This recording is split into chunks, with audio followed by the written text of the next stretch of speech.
Welcome friends, welcome back to the kitchen, another stuff in our pantry recipe. Today we're going to make a tomato and bean soup.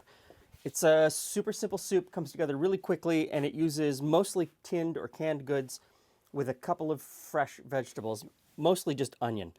You could get away totally just with onion if that's all you had. So into this Dutch oven I have put some olive oil, and I'm just going to let that come up to temperature a little bit. I'm also going to use this garlic. This is garlic fresh out of our garden. It is the end of the first week of April, and this stuff is up. I could have picked this out probably last week. Now, there's 3 ways to grow garlic, and Julie and I grow it 2 of the 3 ways. And the first way is to plant cloves. And so you break open a bulb of garlic, and then you take the individual cloves and you plant them. And that's the way that most commercial garlic is grown in North America, probably around the world. The second way is to plant bulbils, which are little mini garlic cloves that grow at the end of a scape. And the third way, the way that is least common, is to grow it from seed. There are very few garlic varieties that will flower and set seed, and you get these tiny little black seeds, and you plant them. And so Julie and I have a variety that does that, and we plant that, and it takes 2 years for it to grow to this point. And it's not until probably year 3 or 4 that you can pick it and get a full clove of garlic. But it comes up really early in the spring, and it tastes wonderful. So it's the only garlic I have right now, and I'm going to use it in a soup. If you don't have it, just use regular garlic. So I've put an onion in there, and next in I'm going to put some chopped celeriac. I call it celeriac. A lot of people say I mispronounce it, that it's celeriac. Let's just call it celery root. So about a half a head of celery root. If you don't have that, you could use celery. I don't have celery. You could also put in fennel. Fennel would go extremely well with this combination of flavors. So I'm going to put that in sort of medium-high heat. You just want to sweat out the onion. You don't want to bring any color to it. While that's happening, I'll just chop up this garlic. Just needs a rough chop, not much. And I use the whole plant. Each part brings just a slightly different flavor. Okay, I'm going to put this into the pot now with the onion and the celery root. Next in are 2 bay leaves, some fennel seed, some dry basil, dry oregano, a little bit of salt, and some pepper. Okay, give this a little bit of a stir. Now I want to put in some tomato paste. And I'm going to put in about half a can. You want to put this in, and you want to fry it along with the vegetables. Maybe turn up the heat just a little bit and let that tomato paste caramelize.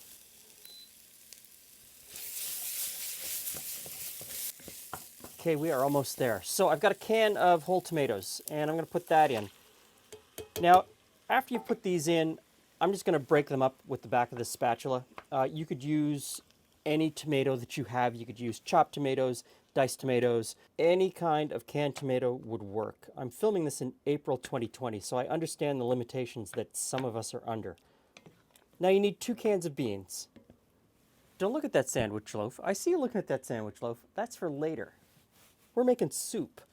So you need 2 cans of beans. They can be any kind of beans that you want. I have some navy beans that I'm going to use, and I have some leftover pinto beans from a shrimp and bean thing that we did a couple of days ago. We're going to put those in as well, and we just stir that in.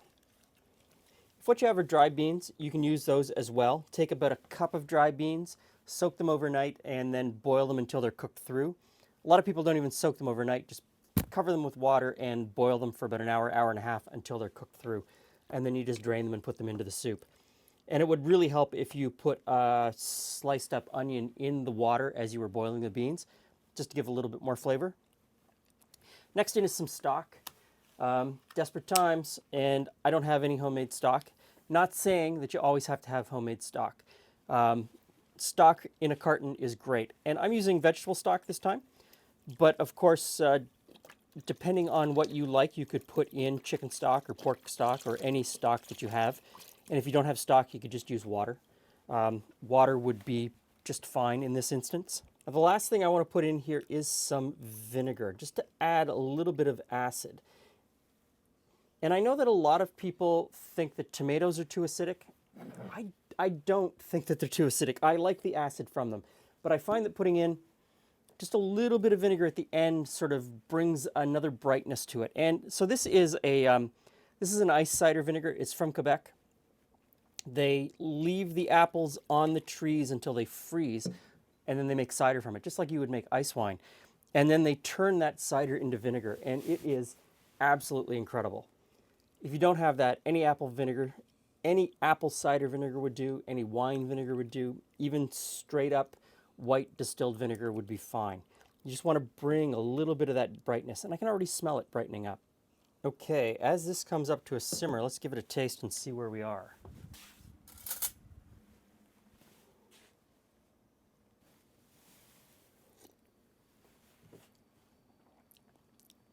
Okay, that's good. I'll check it again just before I serve it. Might need a touch more salt and pepper. We'll see. But for now, I'm going to put the cover on loosely, and I'm going to let it simmer for about 20-25 minutes.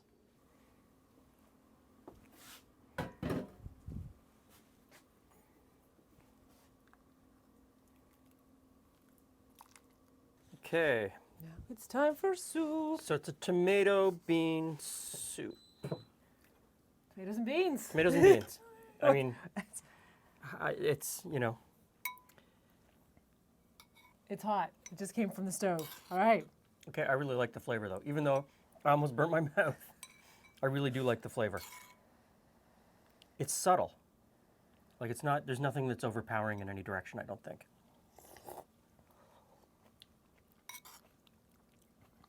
It was a good soup. It was a good soup. If I'd had any hot pepper flakes, I would have put them in.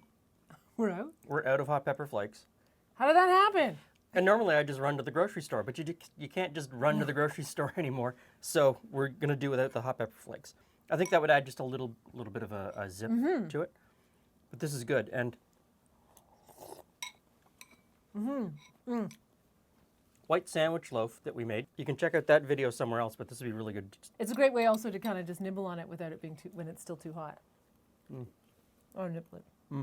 So soups don't have to be really difficult. You can just take a few canned items out of your pantry, put it together, and within like an hour, you've got a pot of soup. So play with it. It's just a method. Like I know it's always what I say, but you could play with the spicing. You could play with the vegetables that you put in. You could really just make this your own. So, thanks for stopping by. Stay safe, stay healthy. See you again soon.